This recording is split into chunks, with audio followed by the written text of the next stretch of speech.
Hi everyone and welcome once again to Ruby's Classic Cooking. And today I'm making blueberry crisp.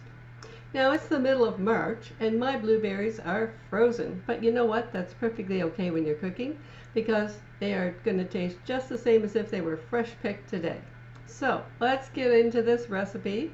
It's very quick, very simple, very easy, and a wonderful dessert for the middle of March. I've got my 8-inch square, 20 centimeter square pan, which is beginning to feel like Old Faithful when it comes to these recipes, isn't it? You starting to get the idea that an 8-inch square pan or a 20 centimeter square pan is a good thing to have in your kitchen? You're right, it absolutely is. So I'm going to start out with the bottom. Just like if you were making apple crisp, you would layer your apples in the bottom of your pan. Well, I'm going to do my blueberries in the bottom of my pan. But first, I'm going to take this is supposed to be 3 cups of blueberries, but it's actually about 4.5. In these recipes, I find more blueberries to a certain extent is better. So I'm just going to put my 4 cups of blueberries right in here. Now I've got my blueberries in my bowl. Now I'm going to add a 1/2 cup of sugar. I'm just going to sprinkle it right on top of my blueberries, just like that. And I'm going to add a teaspoon of cinnamon. Measure that with my measuring spoon, get it nice and level here. Sprinkle it on the top. Cinnamon's a lovely flavor to complement blueberries. If you don't care for cinnamon, use nutmeg. And a tablespoon of lemon juice to put on top of that. And you put the lemon juice in to give you kind of a note of brightness, I guess they call that. I don't know, it enhances the flavor of the blueberries, right? That's all we need to know, right? Okay, and a little bit of cornstarch. That'll help thicken up all that juice of the blueberries so they won't be quite so juicy. So I'm just going to add a tablespoon of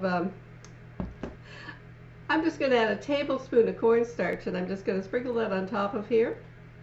And there you go.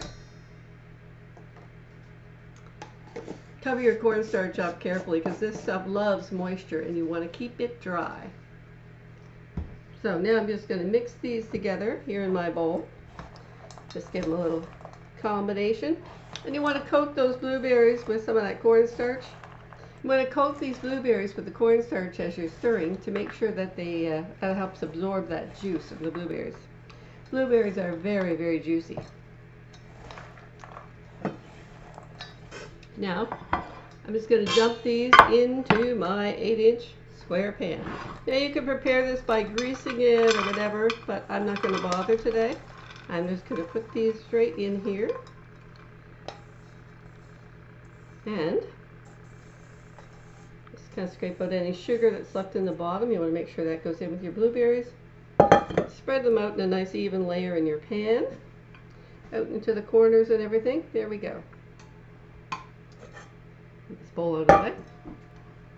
And as you can see, my blueberries are now in a nice even layer, and they're coated with the cinnamon and the sugar and the cornstarch. So there they are. Now I'm just going to put this to one side, and I'm going to mix my crumb topping, which starts out now.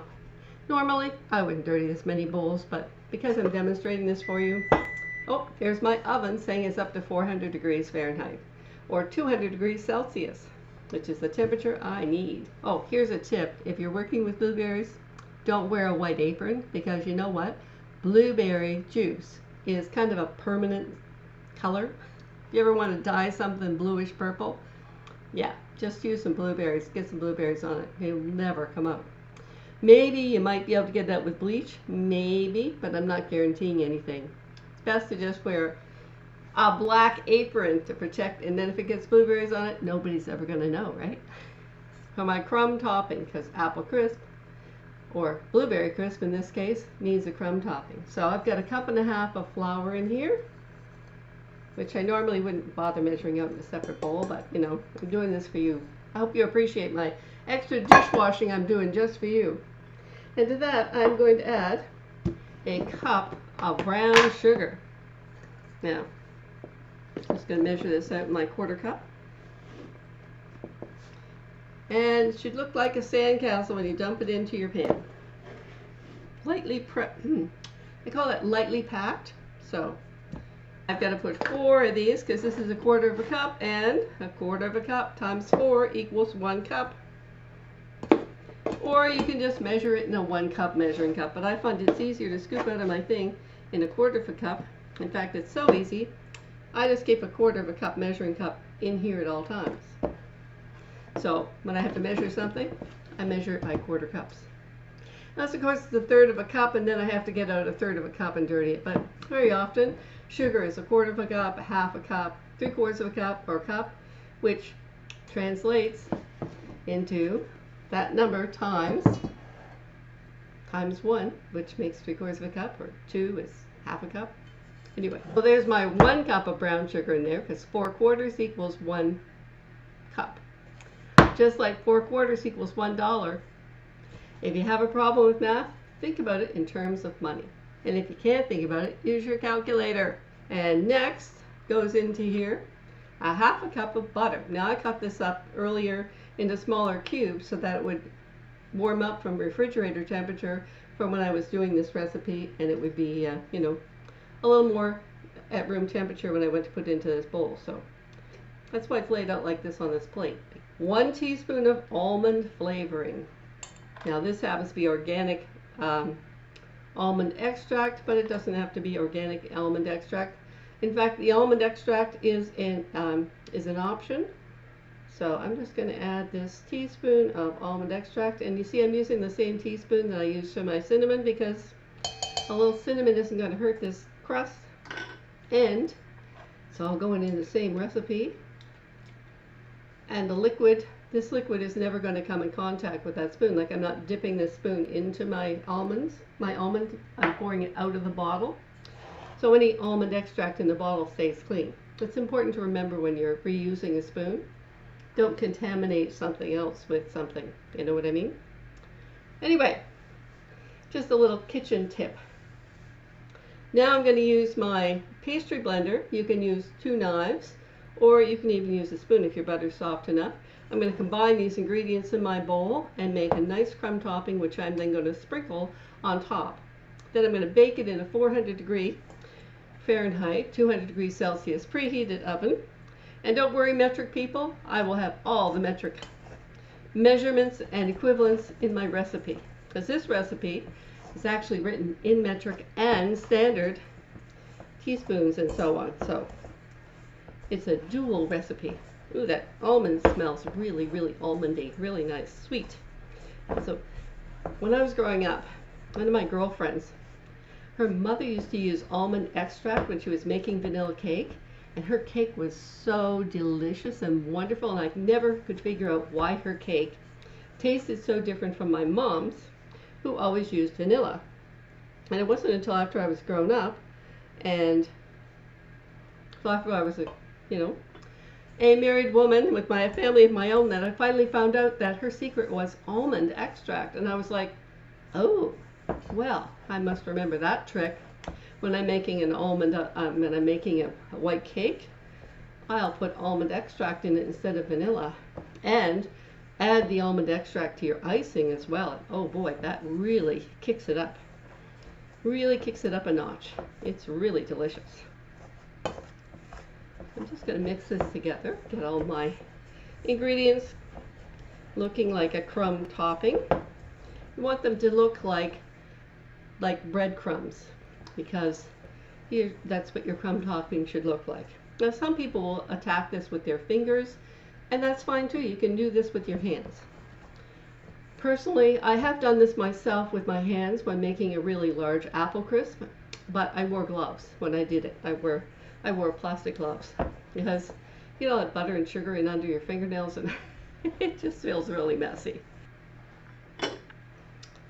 And there you are. There's my crumb topping. That looks quite different than the separated sugar and butter and so on in there, doesn't it? Now I'm just going to take this, bring my blueberries back over here, and I'm going to sprinkle this. A generous coating this is going to make on top of my blueberries. Now, this recipe says that as an option, when you get this out of the oven, you can sprinkle icing sugar on top of it. But you know what? There's already 1.5 cups of sugar in this recipe, so I don't think I'm going to add any more sugar to it. And not to mention the blueberries are nice and sweet too, so You want to be able to taste some other flavors besides sugar. Personally, that's my preference. It also says you can have this with ice cream or with whipped cream. And I happen to have some whipping cream in my fridge, so you know what? I think I'll be serving this up with whipped cream later today. Yum. If you want to know how to do that, just have a look at my YouTube video on whipping cream. Now, when this guy goes in the oven, boy, this is a generous crumb topping. I'm glad I put extra blueberries in here. Boy, look at that. And now, usually when I'm dealing with a topping like this, I just kind of give it a gentle little pat. Kind of flatten it out here on top. Give it a gentle little pat down with my hand. Make sure it's more or less level. Doesn't have to be perfect because this is for family. It's not for a competition. And you just pack this down gently. And there you go. And here's my blueberry crisp all ready to go in the oven. So in 25 to 30 minutes, I'll be back to show you my finished blueberry crisp. All right.